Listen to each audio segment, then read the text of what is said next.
Hey everybody, this is my first live stream using a streaming platform. I'm testing it out because I feel at my age, now closing in on 50, I have a lot to say about sports, coaching athletes, and helping them have a positive sport experience and sports in general. And I want to tell the story of something that still to this day has marked me and taught me an incredible lesson from something I did when I was in my early 20s. So, I do a lot of coach education, coach development here in Canada, in the US, and across the world. It is a passion. I've coached competitive women's fast pitch softball for the better part of my life at all levels of the game, going from T-ball little league with my sister all the way to the NCAA in the US and also at the international level with the Canadian women's softball team and everything in between. I started coaching, I was 13 years old, not really knowing why, but it just felt incredible. Had played baseball for a few years. Then my sister started playing softball the year earlier. And then at registration the following year, for her to start her second year in softball, there was a sign that said looking for volunteer coaches. I was 13. And it kind of got me curious about coaching. And then the fellow that was in charge of the local softball association asked me, would you like to get involved? And I said, you know what? Softball, baseball is not that different. Maybe I do. And that got me started on a lifelong journey of coaching. And as soon as I stepped foot on the field to be a third assistant coach with my sister's U8 team, I felt like that was the best thing in the world. I felt like a fish in the water, and I really loved it. So I got addicted.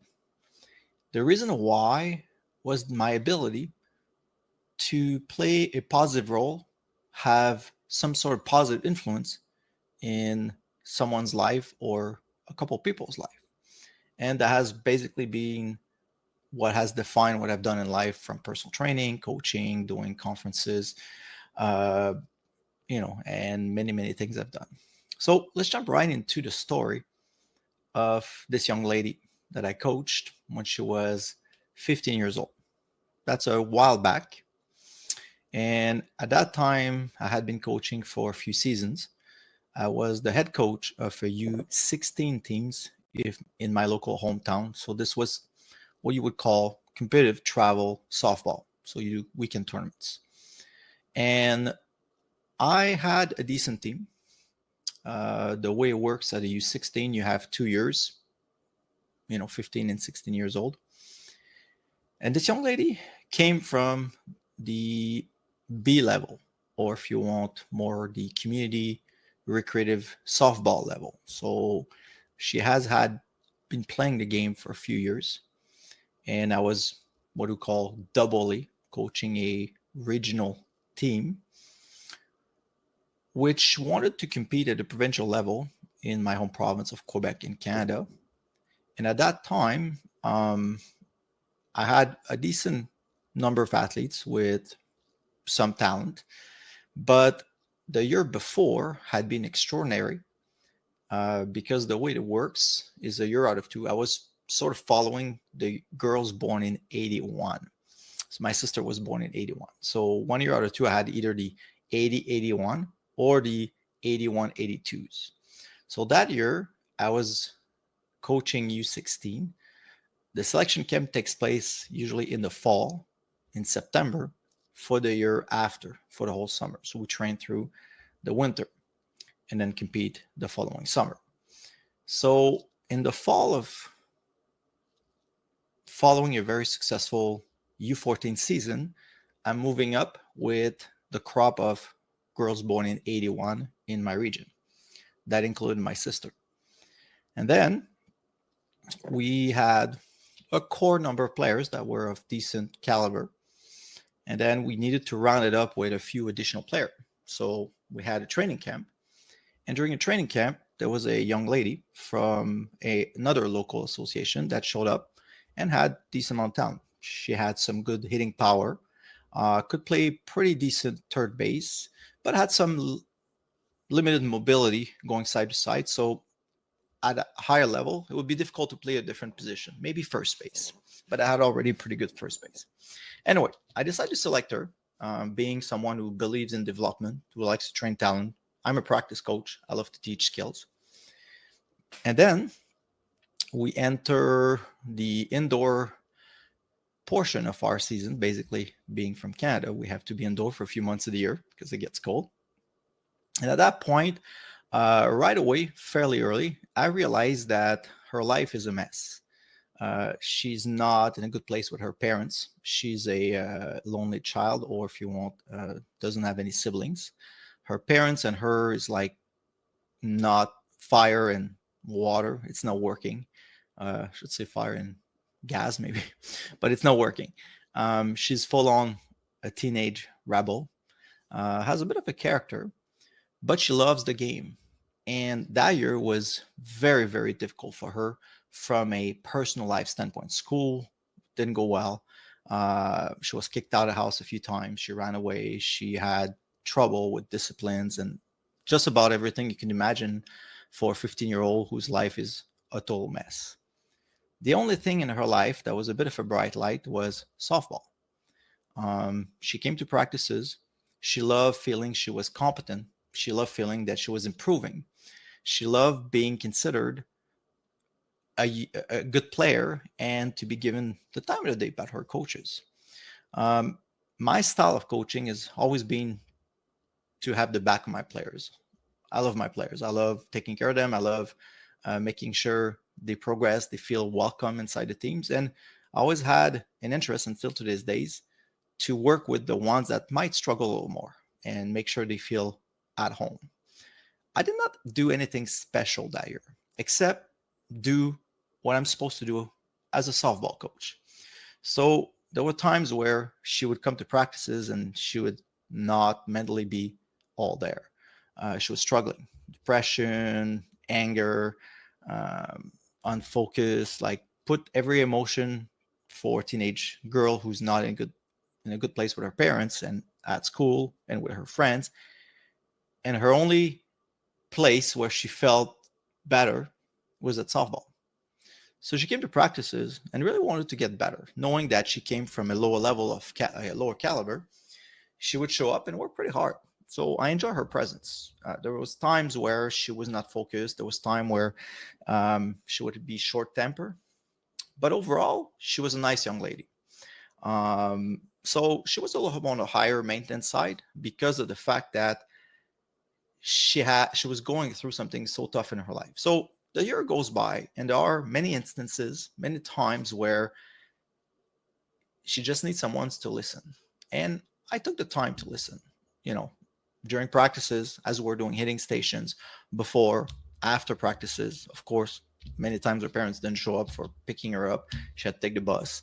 So I, as a responsible coach who was fairly young, I was probably 20, 21 at that time, still doing my undergrad in kinesiology, but had been coaching for a few years.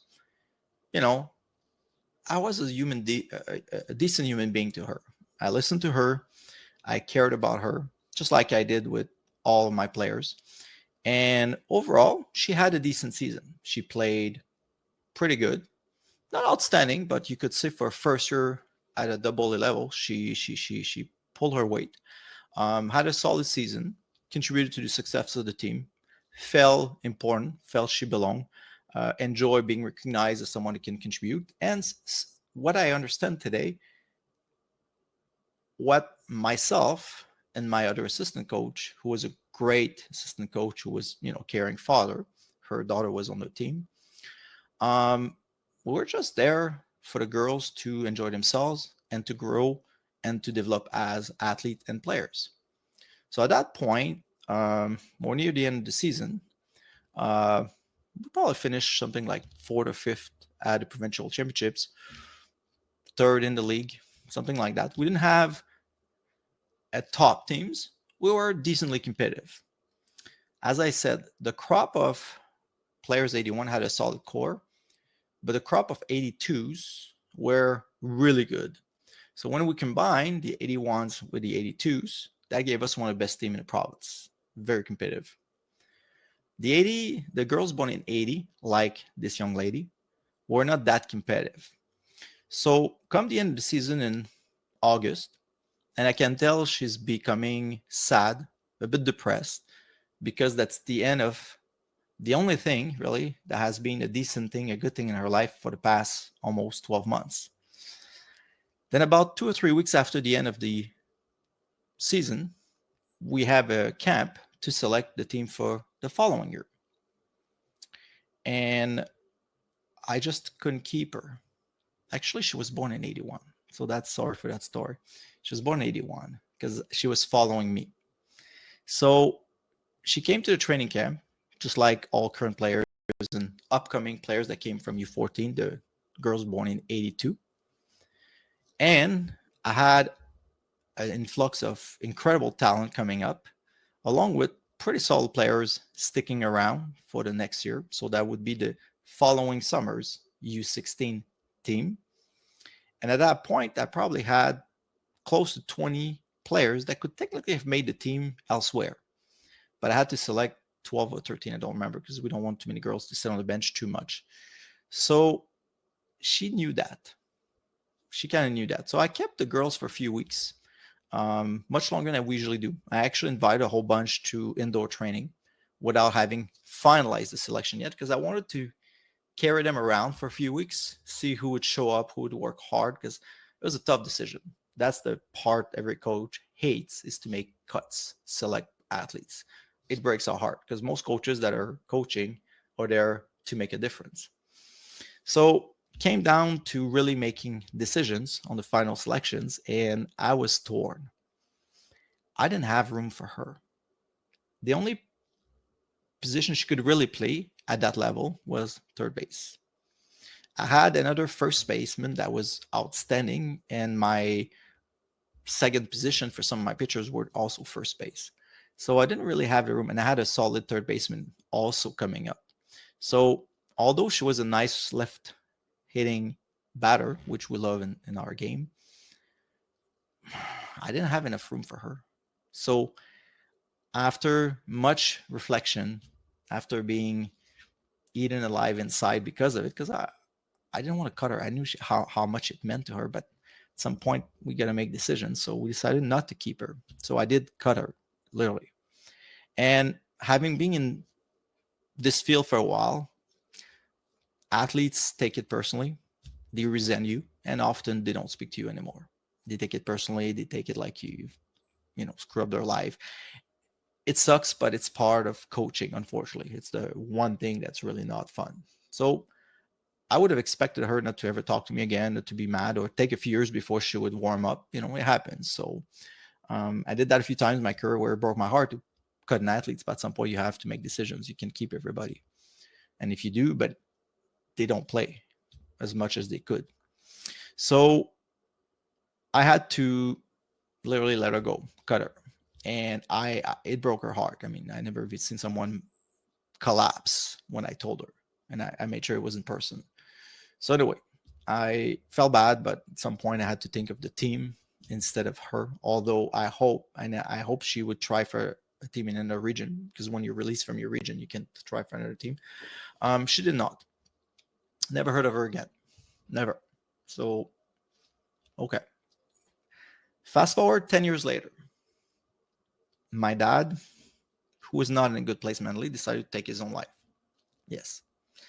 At that point, I just turned 30. So obviously, this was a very hard time for me. And we're holding a wake for people to come over, pay their respect. I'm there with my sisters, my mom, family, friends. On the first evening, she comes over. This young lady, I hadn't seen her in 10 years. It wasn't the same city I grew up in. She shows up with one of other athletes from that team that summer that I only kept for 1 year, because the other one was born in 80. So this young lady that I broke her heart, who I released and cut from the team after having a pretty good season, but unfortunately didn't have enough room. And she would have had all the reason in the world to be so mad at me and never want to speak to me again. They're teenagers. They don't have perspective sometimes, but it's okay because it's pretty heartbreaking. Shows up. I never heard of her again. Never. And then she just shows up. And she comes over and talks to me. And she said something I will never forget. She said, "You were there in the hardest moments of my life. So it was important for me to come over today to be there in one of the hardest moments of your life." It hit me like a ton of brick. Why? I was just like your coach. What I realized several years later is that just by being decent to her, nothing much out of the ordinary for a caring coach, I listened to her. I treated her, I cared about the person first and coached the athlete second. And I have to credit Pat Murphy from Alabama softball for that lesson from many years ago, where if you take care of the human being behind the athletic talent, behind the athlete, often the athletes will take care of itself. And I cared about her not only as a pretty decent softball player for that summer that I had her, but as a person who was going through a very difficult time. And being someone who cares, especially about the girls and the athletes I've coached over the years, I listened. I treated her well. I I gave her a chance to succeed. I encouraged her. I supported her. I looked after her mental health by just listening and supporting her and giving her a chance to enjoy herself in sport. So that comes down to the lesson of today.